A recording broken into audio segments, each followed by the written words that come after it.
thank you for the introduction. I'm Jim Swoger, and I would like to talk to you today about this technique we've developed, continuing to develop, cell 3D positioning by optical encoding. So just to give you an outline, so you can have an idea of what's coming, bit of introduction. Mesoscopy in the facility that I'm in, it's not strictly necessary for the C3PO, but it gives you the idea of the context for how we've developed the idea. A little bit about in situ stainings for getting gene expression patterns, and then a bit about, well, relatively current spatial transcriptomics methods and the limitations they have. I will try to describe the idea of C3PO, what we're trying to achieve. Some issues about staining samples for C3PO. It's a bit complicated in some ways. Mainly getting the uniformity and stoichiometry of the staining correct. Then I'll show you some results. First, sort of pure C3PO, which is encoding positions, but not doing the transcriptomics part. And then showing how that can be applied to the transcriptomics as a proof of principle anyway. And then a summary at the end. So just a couple of points that aren't really part of the outline, but I wanted to make them at the beginning. Most of the samples that I'm going to show are developing mouse limb buds. So if you see some kind of a strange blob on the screen that I don't say exactly what it is, or I forgot to label it, odds are it's a mouse limb bud. And the other thing is, I am not an omics person. As you mentioned in the introduction, I've got a history of imaging. So people can ask me omics questions, but I probably won't have the answer for them off the top of my head. So with those disclaimers, we'll just get going. First, an introduction to mesoscopy, at least the way we term it. It's a question of scale. You've got sort of human body scale techniques like MRI, more traditional microscopy where you're looking at sort of cellular level things. You have nanoscopy, which may be electron microscopy or some of the super resolution optical techniques that are being used. But traditionally, there's been sort of an imaging gap in this kind of range of scales, but there weren't so many techniques that could apply. And I'm sure you won't be surprised when I say that mesoscopy is supposed to try to fit into that gap. One point I should make from the beginning is that we're talking about really 3D samples, not a square centimeter of monolayer of cells on a cover slip, but things that are mesoscale in all 3 dimensions. So then in this slide, I would like to try to give you an overview of the instruments that we've got at the facility here. It's, again, not strictly necessary to know this for C3PO, but it does give you the context of the kind of things that we're working on while we develop this technology. So we have a couple of optical projection tomography machines, OPT. They're generally used for cleared samples, and you can sort of see the size range here. And this is just an example of one of the samples we've scanned not too long ago. We have the OptiSpim, which is a combination of OPT and light sheet microscopy, so it can do both. It will work on both live and cleared samples for this sort of range of sizes. We have the Luxendo MovieSpim, which is a light sheet microscope. This version, at least, works both with live and cleared samples in this sort of range of sizes. We have the Viventus LS1, which is another light sheet that's really aimed at live samples, and tends to be more of a higher throughput system. We have the nanolive system, which is not really a mesoscopic instrument, but we found it quite useful as a complementary imaging technique. So that's doing quantitative phase microscopy. And finally, we have the LCS spin from Luxendo, which is large cleared samples. So no live stuff in there, but you can put in fairly large samples and image them. One thing you'll notice here is that we've got quite a lot of light sheet technology going for us here, and that is directly relevant for the C3PO, which I'm going to talk about and get to talking about shortly. So sort of historically, it's not really transcriptomics, but if you wanted to look at transcripts in 3D, often what people did was in situ staining for the 3D gene expression patterns. So this just shows two Wnt orthologs at three different stages in mouse development. And this sort of thing, each gene and each time point you want to consider requires a separate embryo. You need to stain it, clear it, scan the thing, register it to your atlas. So it's a lot of work. It's not really a practical full transcriptome approach. It's really got the spatial part down. You've got the nice 3D images of the sample. But when you're doing it one transcript at a time, you're not going to get thousands of them done easily. So there are other techniques, sort of traditional 2D spatial transcriptomics, which is a fairly mature field at the moment. The idea is that you have a 2D sample and you can attach DNA barcodes to it so that each position in the sample has a unique barcode. Then when you take all of these cells, cool them, run the sequencing on them, what you get from the sequence is both the transcriptome of that individual cell, and also because of the DNA barcode, you get the 2D position. So it's a great technique for 2D samples, but it's a bit hard to figure out how you could extend it into the third dimension, how you can insert these DNA barcodes into a 3D sample. So I'm not saying there's a problem with this technique. I'm just saying it's hard to extend it to the third dimension. There are some techniques that do spatial transcriptomics in 3D. One is this paper that inspired us by Detlev and John from a few years ago. And I won't go into all the details, but this figure sort of summarized as the pipeline. And this sentence from the figure caption, I guess, describes it quite well. They're using a gene expression atlas, which is schematically shown on the side here, to link the RNA sequencing data here to the positions in the developing brain, this thing, of a small sea animal. So basically, if you have, say, these 20 known gene expression patterns mapped into an atlas, and you take another cell from another animal, and you know the levels of those 20 genes, the amount of expression, it turns out you can map that cell into the atlas and know where it came from.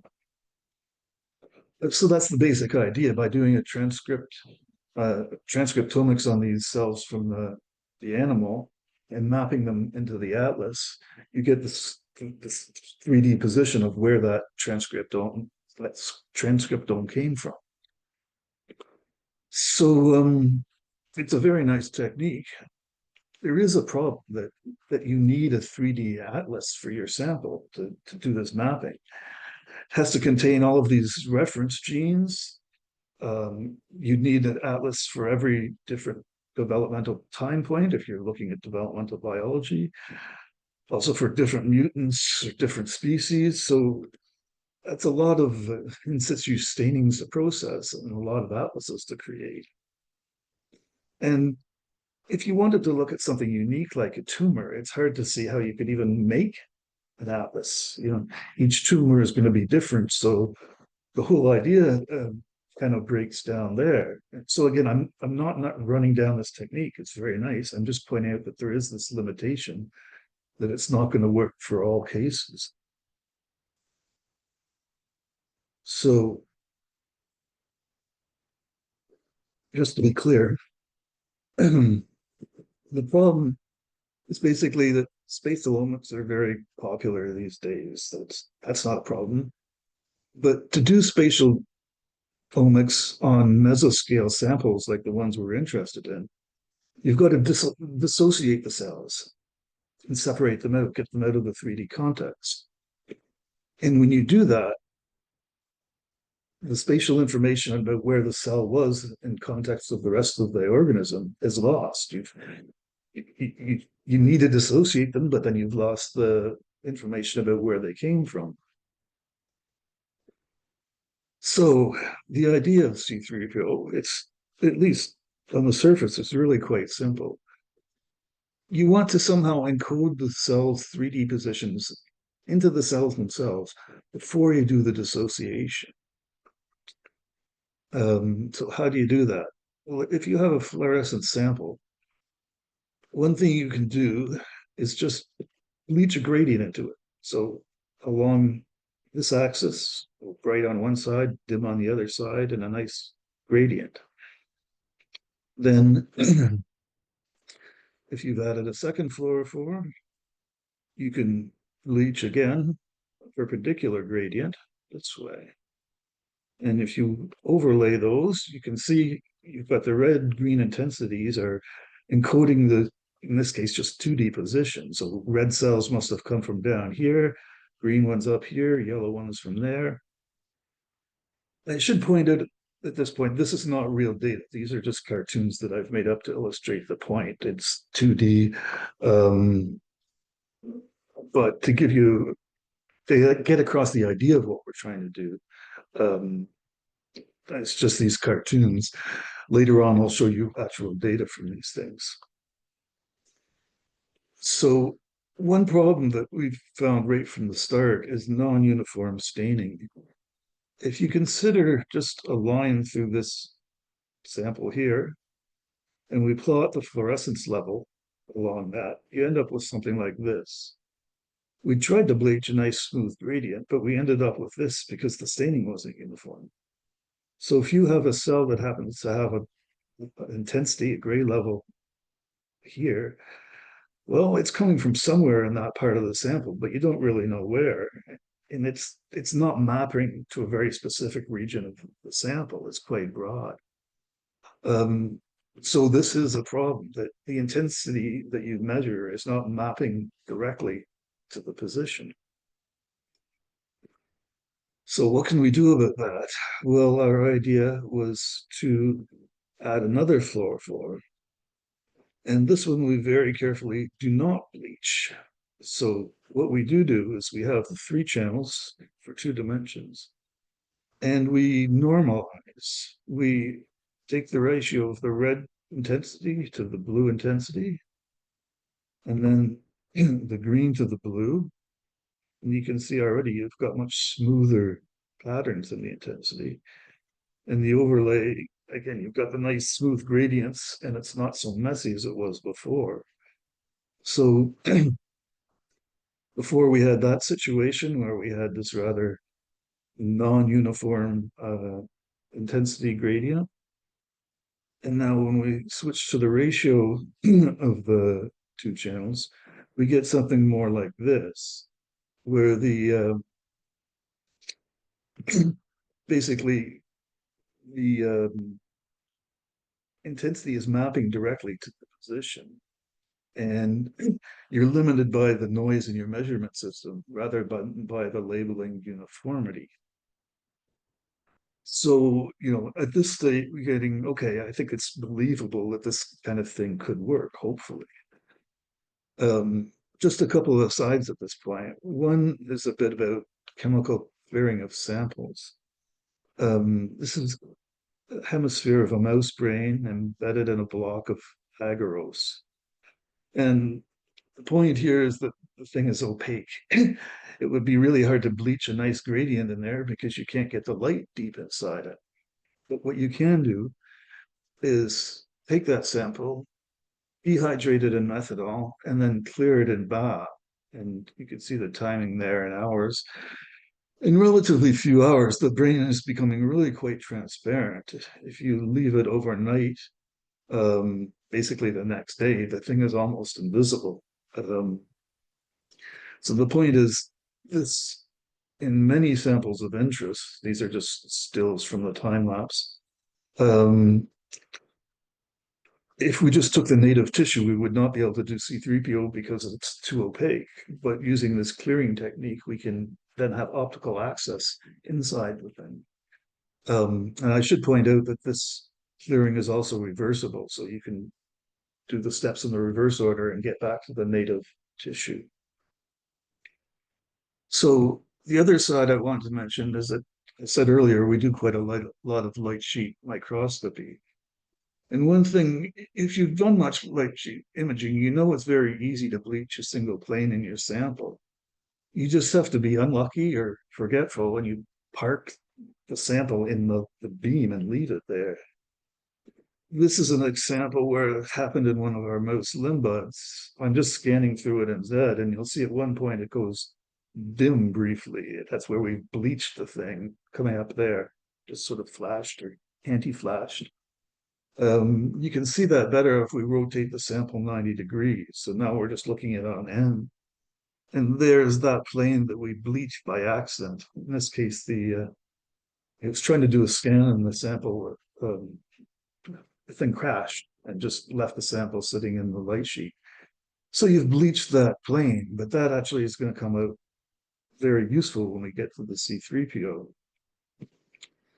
So the idea was we do use this ratiometric imaging to get nice smooth gradients. And you may have already anticipated it, that our idea was that this can work really well with light sheet microscopy. It's well suited because it works well with these cleared samples, and also because we can bleach these planes quite uniformly in the sample. So to give you the sort of overall structure, this is just supposed to be representing part of a light sheet microscope. We've got a sample embedded in an agarose block, and the detection objective here with the camera would be behind it somewhere. And what we do is basically we just scan it with the light sheet, but we vary the intensity over the scan so that the amount of bleaching we do is different at different positions. And the result is that along that one axis, the x-axis in this case, we get in the red channel a nice gradient of the fluorescence in our sample because the bleaching was different at different positions. To get the second dimension, we just rotate the sample by 90 degrees and repeat the process, but with a different color, different 4-4. So we do our intensity varying scan along that axis. And now we've got a gradient in our green fluorescence along that axis. On the third axis, it's a little bit different because in our system, we cannot rotate about this detection axis. What we can do is scan the sample, move it up a little, scan it again, move it up again, scan it again. So you can see the lower parts would be bleached more because we move the sample gradually up and out of the light sheet. And what that lets us do is bleach along the third axis, again, a nice smooth gradient like that.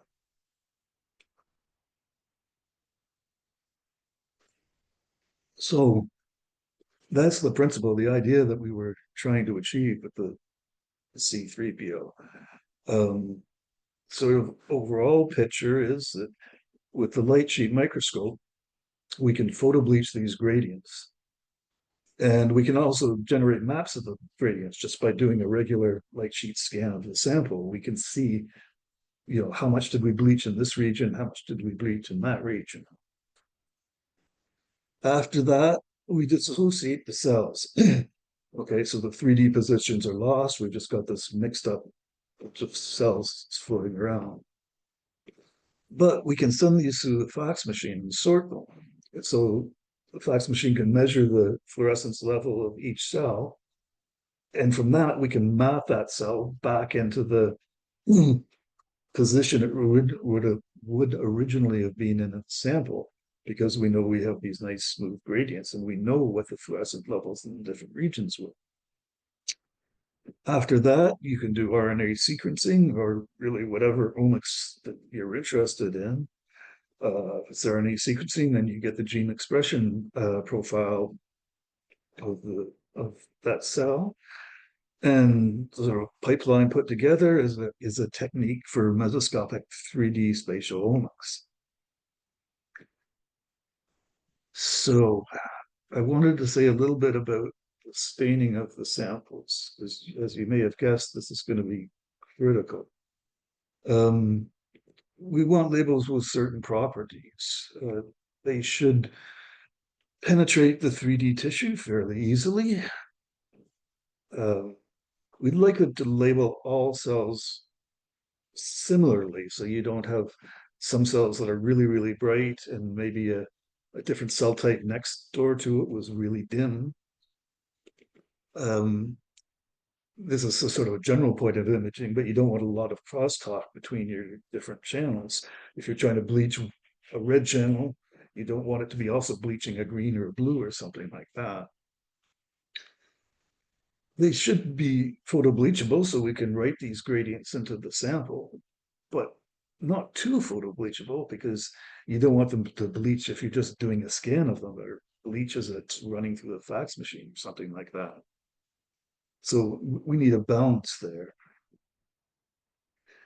It should be, well, the dyes should be stable when you're doing this chemical clearing. Some dyes will wash out in the clearing process, so they would be useless. And we don't want dyes that are going to mess with the RNA sequencing, or whatever it is, if you want to do proteomics, whatever omics you want to do afterwards. So I just want to give you an example of some stuff that didn't work. We were trying. We tried many different types of labeling. One was the cell tracker dyes, because they come in many different colors. And they're compatible with this sort of imaging. So what you're looking at here is a mouse limb bud that was cleared with BAB, and this is just a virtual section through a 3D light sheet scan. This was the cell tracker violet staining, the cell tracker green, cell tracker orange. You can see something's not looking great there. And when we got to the cell tracker red, we got this. So there's no bleaching here, at least not on purpose. This is just the staining that we get sort of naturally. And it's obviously not optimal. The dyes are not diffusing into the tissue to the same extent. So these two are reasonably uniform. This one's not much, but this one's really only labeling cells close to the surface. And this is a problem because the stainings are non-stoichiometric. The ratio of violet to red in the middle is different from that at the surface. It means this ratiometric imaging technique I talked about earlier won't work here. We couldn't use this channel to correct for the non-uniformities in this one, because they're just different. So we also tried many other different types of staining. This is a partial list of them, but that cut to the point. After much trial and error, one of the postdocs who was in the lab at the time came up with a nice idea, which was to attach small molecular dyes to DNA oligos. And this is just showing schematically two constructs. So you've got the DNA oligo with, in this case, these two dyes attached to it, and a similar one here with two other dyes. We had originally wanted to have one oligo with all four attached, but it turned out that that was going to be prohibitively expensive. So this was our compromise. But you'll see as we go on, it actually works quite well. So the idea is that these constructs will just diffuse into the tissue, bind to the chromatin, and you'll have your dyes in there. And at least the two bond to the same oligo will kind of by definition have stoichiometric labeling of them. These dyes were chosen so that they've got minimal crosstalk between the different channels, which is good. The first thing we did was look at again, mouse limb bud. This was just done on a confocal. So we've got our DAPI staining for a reference, and two of those dyes on one oligo shown here for comparison, and then the overlay, and I'll zoom in, and you can see that the staining is quite similar to both of these to the DNA. It's not like it's really bright in the outside of one and dim in the middle or something like that. So this made us happy, and we thought, okay, this is at least worth trying with this to do some C3PO. So this is one of the earlier results where the postdoc James did his first successful 3D encoding of the sample. The rendering here is a little unusual so that you can see deeper into the thing and see that we really got these 3D gradients bleached into the thing.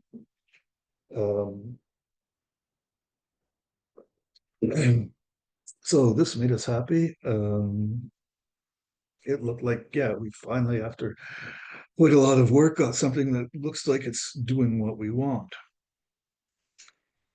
So now I will show you some results. The first is what we're just calling pure C3PO.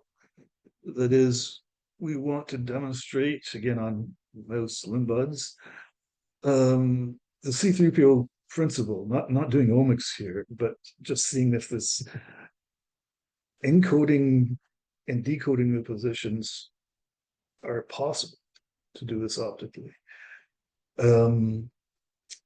So what we did here is we did the C3PO bleaching and imaging of our sample. And then we carefully removed the ectoderm, peeled it off the sample. So we had basically two samples at that point. That one was just the ectoderm, and the rest was the remaining mesenchyme of the limb bud. And then these were faxed separately. And what you're seeing here is the ectoderm cells are in blue, the mesenchyme are in red. And this image is, it's not real space, it's sort of the color space of what came out of the fax machine. Each dimension here is the ratio of one cell's brightness along that dimension. So this is really color space, not physical space. But the idea was that if C3PO was working, the color space should correspond to the physical space. So if we sort of remove the mesenchyme cells, consider just the ectoderm cells, we plotted a surface through that, and it actually turns out to look very similar to what the ectoderm of that limb bud looked like in real space. So again, this is proof of principle. It's interesting because this view in color space, somebody might actually confuse with the actual 3D scan of the sample. So this was our our test to see, are we really getting something meaningful out of this, or is it just complete junk? And we were happy with that. So the next result I wanted to show is our preliminary test with the transcriptomics. And we wanted to keep things simple for this. So again, we're going to do it on the limb bud, and we're going to compare the C3PO results to gold standard in situ stainings. In this case, this is just a schematic of the limb bud, and we've really simplified the thing. We're just, instead of making a nice smooth gradient, we've just bleached 4 levels of fluorescence along the proximal distal axis of the limb bud. It just makes the results more clear that you can really see, that color was there and this color was here. It's not shades of gray. And we've just done it along the one axis, so this is just 1D in this case. But the results are promising. So what you see here is FGF8. Here's an in situ staining. And you can see it's mostly along the distal end of the limb bud. And when you look at the results from the C3PO, we found that that gene was expressed mostly in that stripe, the darker stripe here, which is the distal end of the limb bud. So again, the signal is in the same corresponding part of our sample. In this case, the DUSP6, the pattern is different. I can't see it at the moment, but hopefully I'm talking sense there. That's a little better. You can see it's not confined to the distal tip as much as the FGF8 was. It's mostly distal, but extending down approximately somewhat. And that's also what we see with the C3PO results. So that's after the C3PO and the faxing and the omics done the sequencing. And then just some other genes to show that at least, there's a reasonable correspondence. It's only along the one axis, so you don't see that this, for instance, is centered in this dimension, but we do see that it's fairly well centered along that axis. So, okay, this was good, at least in this case. It showed us that along the proximal distal axis, the C3PO is matching our gold standard, the in situs, at least for these genes that I've shown you. So then finally on to something a little more useful. Again, we're looking at the limb buds and comparing the C3PO to in situ stains. In this case, we did it in 2 dimensions. There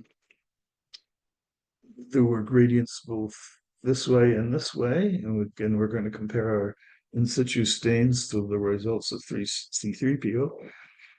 In this case, again, it was similar to the last one in that we didn't go for the smooth gradients, but we did 4 steps in each dimension, just because it was simpler and it made things, it gave us more sample to work with. And again, you can see that most of these correspond quite nicely. This is expressed here in that part, here's down here. The central one is reasonably central there. It's certainly not perfect, but even at this level, it was starting to be useful because the PI who was the driving force behind this is James Sharp, and his lab is looking at limb development. That's why that's the sample I'm using over and over again. And to find these gene expression patterns, each of these samples is quite complicated to create and to work. Whereas all of this gene expression pattern C3PO came out of one sample. So at the moment, the resolution isn't so great. We're hoping to improve on that. But we're really getting useful information out of this already. Now, I know you're going to expect me to show you the next one. Okay, 1D, 2D, let's see the 3D. Can't show you that at the moment. Unfortunately, it's a technical difficulty. The fax machine that we've got access to at the moment can only do this ratiometric sorting in 2 channels at a time. So I can show you in those 2 channels or those 2 channels, but we haven't gotten the 3rd axis down yet, unfortunately. We're working on that, and hopefully before too long we'll have that going. It's a technical thing rather than a practical, theoretical problem. But we're kind of at this point at the moment. So again, C3PO is matching these genes. It's quite promising. So to summarize, we have this sort of traditional 2D transcriptomics where the barcodes are unique for each position. And when you do the sequencing, you get the transcriptomics. And because of the barcodes, you get the positions for free. And it's great for 2D samples, but it still don't have a good idea of how to get the barcodes into a 3D sample. C3PO, we basically get around that. Instead of barcodes, we replace the DNA barcodes with optical labels. So we write the labels into the sample, we read the positions out with a fax machine, and then we do our omics on it after that. And this works for 3D samples. They do have to be transparent, but as you've seen with the optical clearing, that's usually we can manage that. So just to summarize, C3PO, we're not talking about that guy. We're talking about cell 3D positioning by optical encoding, these nice smooth gradients. This allows RNA sequencing or other omics to be done on cells whose original 3D positions are known. And in principle, it can be done on samples like a tumor where you can't make an atlas. I haven't shown that, but the principle, it should work equally on these than it does on the limb bugs. So just sort of a side note, C3PO should be compatible with other spatial omics methods. For instance, the one I mentioned at the beginning, where they have the atlas. Because the atlas and the C3PO are both saying, okay, given that cell, here's my estimate of where the position was in the sample. And these are independent estimates of the cell position, so we should be able to combine them. For instance, with an atlas, often you're looking at bilaterally symmetric animals. So the atlas may show, okay, this gene is expressed both on this side and on that side. And we can't tell you really which side it came from. But if you overlaid C3PO information on top of that, you'd have your gradient and you'd say, okay, the cell could have been on either side, but we know from C3PO that it was really strong. It was at the bright end of the gradient. So it came from the left side, not from the right side. So the point is that C3PO shouldn't be seen as a replacement for everything, but it could be added on top of some things to improve beyond what they were originally capable of. So finally, acknowledgements.